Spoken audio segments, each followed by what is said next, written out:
Welcome to Reston's African American Legacy Program. I'm Laverne Gill, and I welcome you today to this program. We have a wonderful show in store for you. We have General William Kip Ward, who will be here to talk with Colonel Gatlin and with David Jackson. We know you'll enjoy this longer segment of this program. And our second guest will be William Bill Cruz of Cruz Musical International. And we are in for a treat with Mr. Cruz because he'll also give us some music. And so sit back, relax, and enjoy. This is Reston's African American Legacy Series. Hello, welcome back. I'm David Jackson, along with retired Air Force Colonel Wade Gatling. Good morning, David. Good morning, sir. Our guest today, has been said, is William E. Kip Ward, who is presently the president and COO of Centel Corporation, but prior to that spent a full career in the United States Army, and he's now a retired Army General Officer. When we first started to talk about your background and to take a look at the 40 years of your exceptional military service, David and I at one point stopped and said, where do we begin? There's so much to talk about.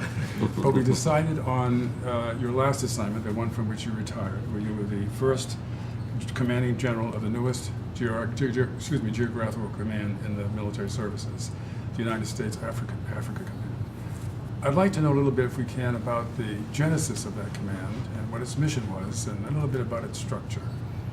Well, first of all, happy to be here with you two distinguished gentlemen, so thank you for this opportunity, as well as to Reverend Laverne for asking me to be a part of this fantastic series. Prior to the creation of Africa Command, the Department of Defense organized itself in ways such that every part of the world had a geographic command that was responsible for our defense and security activities in that particular region or on the continent. For Africa, it was divided between three separate commands: U.S. Central Command, U.S. Pacific Command, and U.S. European Command. Well, that division caused problems with respect to cohesion, the integration of the activities. And so for quite a while, there had been a discussion, should the command be created solely for the continent of Africa and its island nations, so that the processes and the policies could be more focused, as well as more coherent in addressing our defense status as it was aligned with our foreign policy that the nation was pursuing.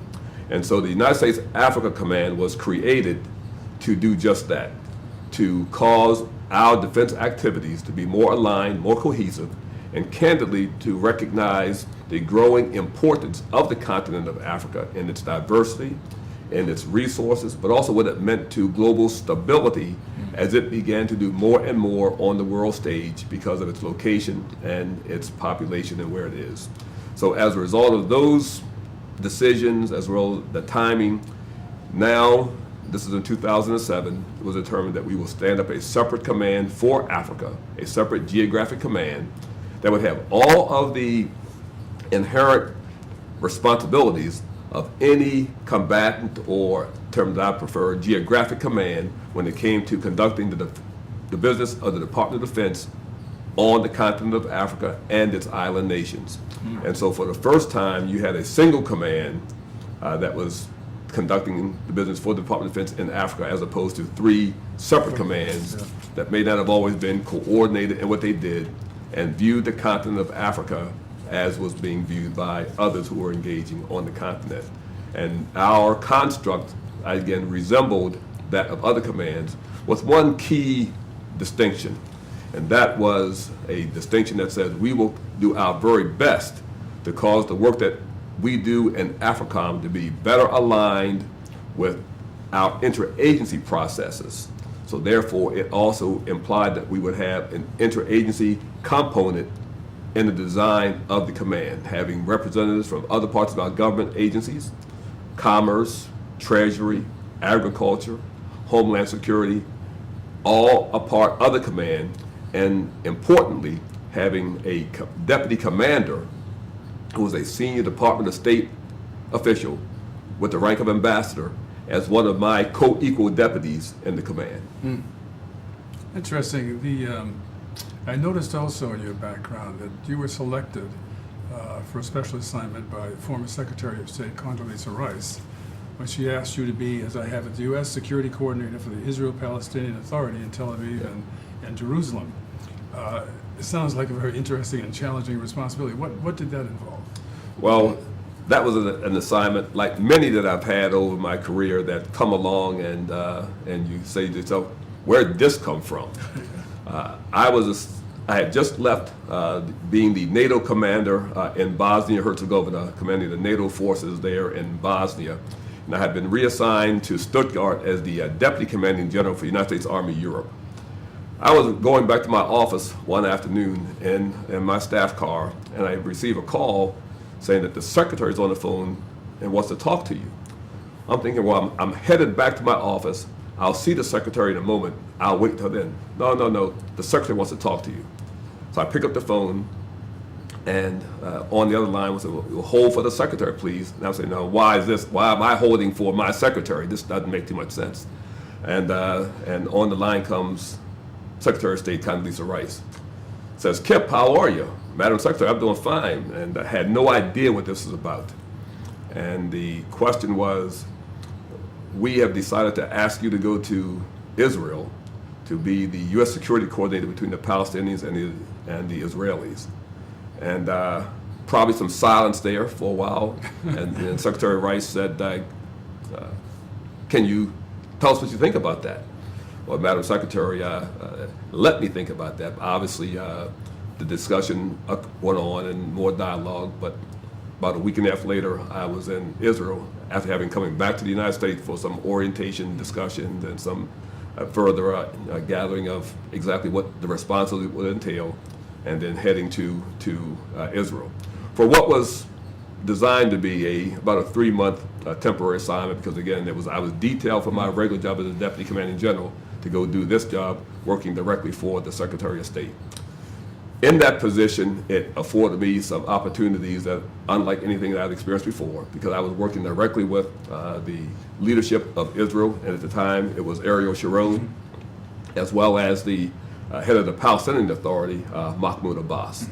And my mission was to do my very best to cause the level of confidence between the two entities to be increased such that the cooperation they would have in each other would be heightened, therefore leading to, objectively, a more sustained and lasting peace.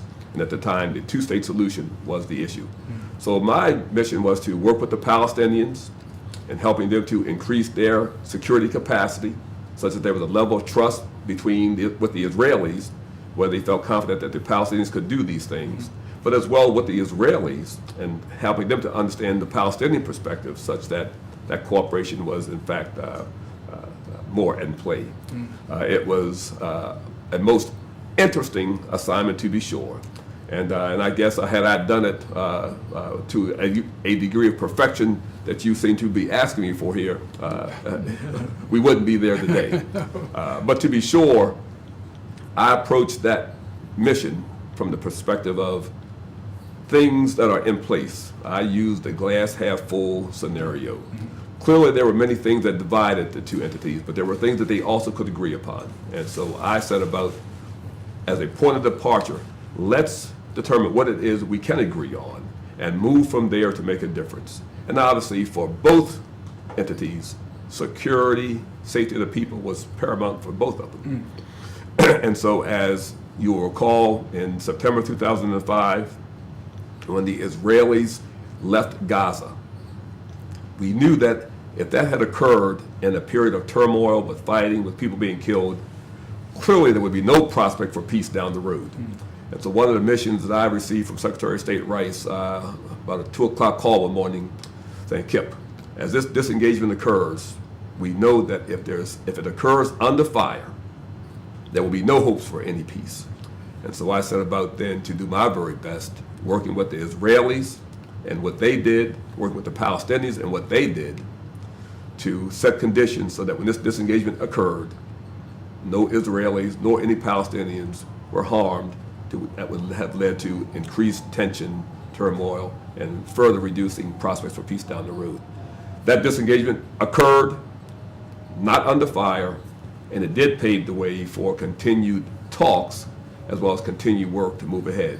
Now, I'm happy to say that many of the things that we put in place then still being carried out to a degree today with respect to an increased capacity in the Palestinian perspective, such that there's a level of cooperation that might lead to permanent peace.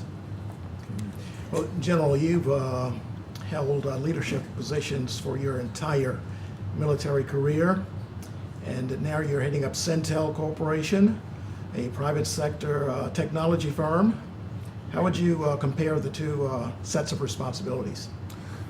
I think there are clearly differences in my role as a military leader, service member, saving lives, securing our national defense, protecting our homeland, pursuing our national security interests, clearly the focus in our mission.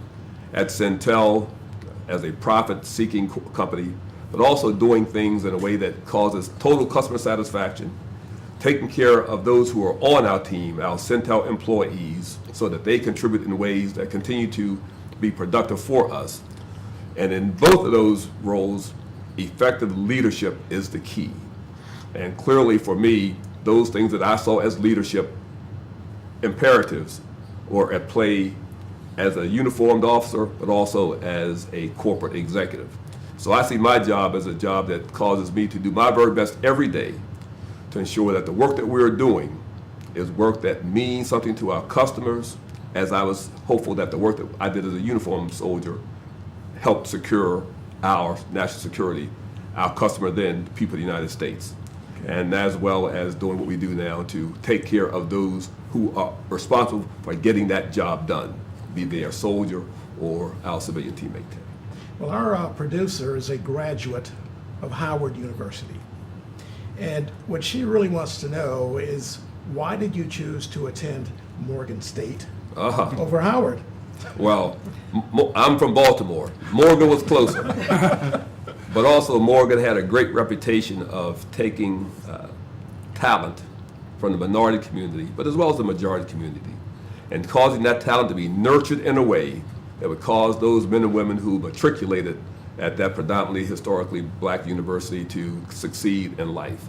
And I will say that Morgan gave me that foundation, as it did so many others. My wife, also a Morgan graduate, but our ability to leave Morgan, enter the big world, if you will, and be prepared because of a faculty of an institution, a school that nurtured us and gave us every tool we needed to be ready to accept whatever challenges we may face as we entered the corporate, or in my case, the military environment. And Morgan, as one of our nation's historically black universities, does that then, and as do others, including Howard, continues to do that for so many segments of our community, and especially our minority population, our black folks. Sure. Well, General, thank you so much for being with us. We're all proud of your accomplishments. Thank you. And we have a small gift for you, compliments of that graduate, Howard University. Oh, wonderful. Well, thank you very much. It's my pleasure to be here. Thank you so much. Oh, thank you. This is lovely, and I appreciate this. And thanks for all that's being done through this program to expose this community, but also the wider community, to those things that mean so much to each of us, from whatever community we may be. Thank you. Welcome back. I'm Laverne Gill, and I'm here with Eugene Bevins. And our special guest today is William Bill Cruz. And if you've heard our theme song, this is the person who composed it. I gave him the idea about the show, and then he just came up with this wonderful theme song entitled From Whence We Come. Welcome, Mr. Cruz. Thank you. I'm glad to be here. Well, you're here not because you live in Reston, but because you work in Reston. That's true. You're the music director at Martin Luther King Jr. Church, and you created our theme song. So that entitles you to be with the Reston's African American legacy. And so we welcome you. Tell us a little bit about your music. Well, I came in the Washington area from North Carolina back in '74. It's interesting how I got into music. I started out as a graduate of John R. Hawkins High School in Warrenton, North Carolina, with the intentions of going into pre-med.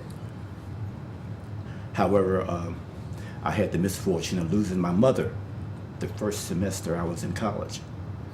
And she had been my primary inspiration, understandably, at 18 years old. So I actually turned to music for therapy at that time. I tell my friends that I turned from my profession, which was medicine, to my passion, which was music. And I expected to use it as a hobby. As I said, it's therapy, and ultimately it ended up becoming my profession. Well, you do all kinds of music. And so you do rhythm and blues? Well, like so many quote-unquote church artists, we come up through the R&B scene. I see music as a tool, if you will, and it has multiple purposes. And not only does it have a religious purpose, but it also has a purpose that we can all relate to in terms of all types of feelings, and also it's capable of setting moods. What happened in my particular case was I actually came to Washington, D.C. in '75.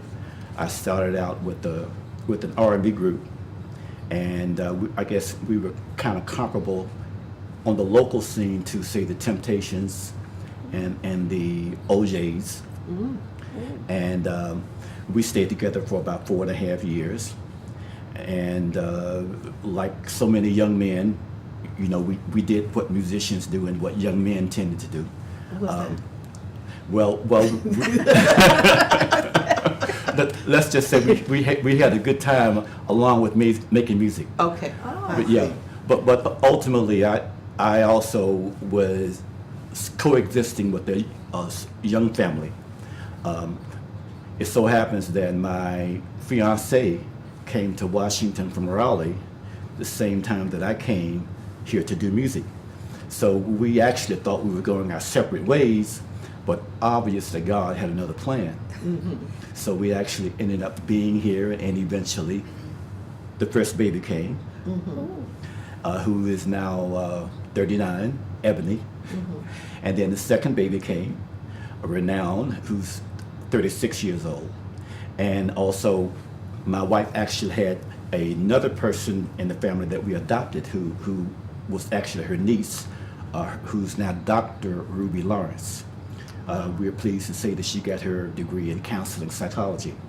But over the years, I tried to coexist as a parent, as a regular job holder, and also as a musician, which kind of got to be challenging for a while. Well, Mr. Cruz, how many instruments do you play? Because you have a great voice, and Thank you. we've enjoyed your playing at church. Well, I was fortunate to be around some of the greatest musicians I think in the world in terms of growing up in the performance venue over the years. For example, I worked with the guitarist Michael Scott, who eventually went on to be a main musician for the person we know as Prince, Purple Rain Prince. Yes. Over the years, coming up actually in the Washington area, in the parks, I worked with who was then Tony Braxton. Well, have you recorded any music? Yes, in the process of preparing myself to refine my craft, I studied at Northern Virginia Community College, theory, and then eventually I went on to study recording sciences at the Omega School of Recording Science in Rockville, Maryland. And I was always blessed with a good ear. As a matter of fact, when people ask me if I read, I tell them that like Paul McCartney and the late, great Barry White, my ear is much stronger than my ability to read. So you don't read music? Not fluently. Okay. I understand it conceptually, but I'm primarily an ear-trained musician, and I'm able to pick up. Now, the instrument that I use in terms of recording and writing and working with other musicians is called a music sequencer. And what it actually does, it enables me to pull from the artists that I've worked with as harpists, as guitarists, as bass players, as drummers, and actually I recall those elements that they use to shape as normal players, and I'm able to pull those same instruments out of by using today's technology, wherein you can use a keyboard to literally extract almost any instrument that you can think of. So that's what I use to compose. Well, Mr. Cruz, you are also called upon to serenade at conferences, at award ceremonies, and people are always, at least when I've seen you, have always been amazed at the range of music that you have. And they're used to hearing you in the church, but then they hear you saying other songs. Unforgettable, Yeah. sounding just wonderful. Just like that, Cole. So how do you handle changing the different genres? I mean, how do you handle all of those genres that you have that you use when you're out in public singing? I mean, is it how do you do that? You know, some Well- people are just pegged at one place. Well, sometimes in the interest of being employed, if you will, we have to be versatile enough to reinvent ourselves in order to tailor our presentation to our client. So over the years, I admit I was influenced by Donny Hathaway as a vocalist, Oh my goodness. Stevie Wonder, one of Nat the- Cole, I'm sure. of course, Nat Cole, as well as Andy Williams and the crooners, if you will, Oh, okay. Tony Bennett, etc. But I also was able to relate to the Andre Crouches and the Richard Smallwoods. Right. So, as I say, in the interest of being employable, I'm able to adapt my music to the particular audience that wants to use my services. One of my favorite pieces that I perhaps may do a demonstration of at some point is called Register and Vote. So that's kind of more of an activist side of your music. Exactly. Did you write this song? Yes, I did.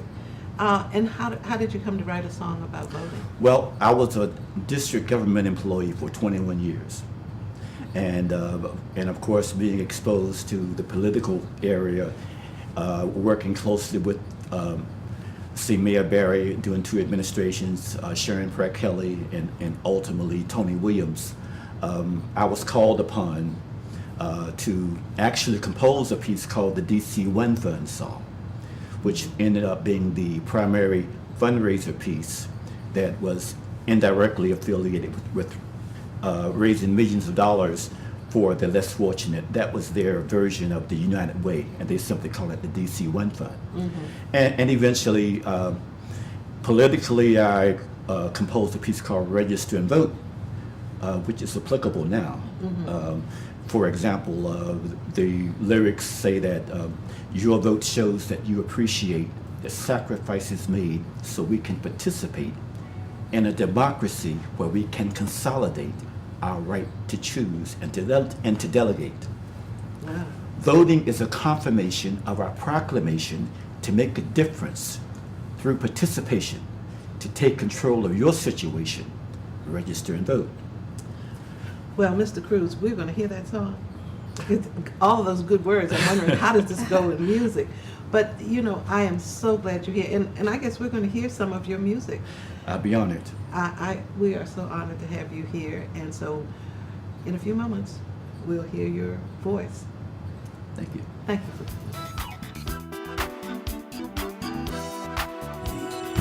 Activate your motivation. Register to vote. Demonstrate your appreciation. Register and vote. Your vote shows that you appreciate the sacrifices made so we can participate in a democracy where we can consolidate our right to choose and to delegate. Your vote shows that you appreciate the sacrifices made so we can participate In a democracy where we can consolidate our right to choose and to delegate. Shows that you appreciate sacrifices made so we can participate in a democracy where we can consolidate our right, choose and delegate. Shows that you appreciate sacrifices made so we can participate in a democracy where we can consolidate our right, choose and delegate. Listen, voting is a confirmation of our proclamation to make a difference through participation, to take control of our situation. Register to vote.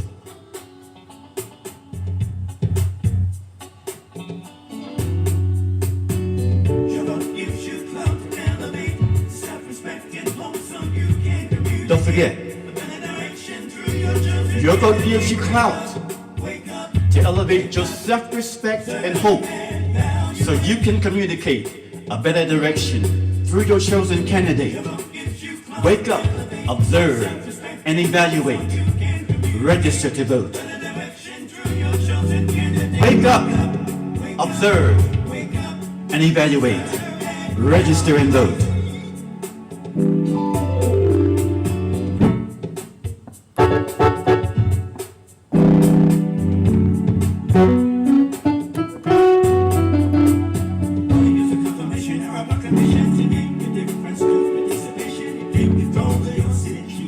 Register to vote. Voting is a confirmation of your proclamation to make a difference through participation, to take control of your situation. Register to vote. Activate your motivation. Register to vote. Demonstrate your appreciation. Register to vote. Thank you so much, Mr. Cruz.